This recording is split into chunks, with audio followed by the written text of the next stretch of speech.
আসসালামু আলাইকুম রহমতুল্লাহি ওয়া বারাকাতুহু।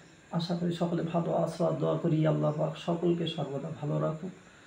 আল্লাহ সকলকে হায়াতে দারাজ করুক, রোগ শোক বালা মুসিবত থেকে হেফাজত করুক, আমিন। আলহামদুলিল্লাহ, আমার আব্বার শরীর এখন সুস্থ। কিছুদিন পূর্বে আল্লাহ কারে শরীর খুব অসুস্থ ছিল, সকলের কাছে দোয়া চেয়েছিলাম। আল্লাহ পাক রব্বুল আলামিন আমার আব্বাজির আগের থেকে আমার আব্বা অনেকটা সুস্থ এমন আছে, আর আল্লাহ পাক রব্বুল আলামিন অনেকটা সুস্থ করে দিয়েছে।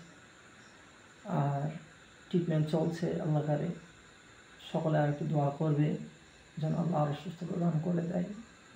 ঠিক আছে, আল্লাহ আমাদের সকলকে দুনিয়া জমিনে সুস্থ হালাতে থাকার তৌফিক দান করুক। সকলে বলে আল্লাহুম্মা আমিন।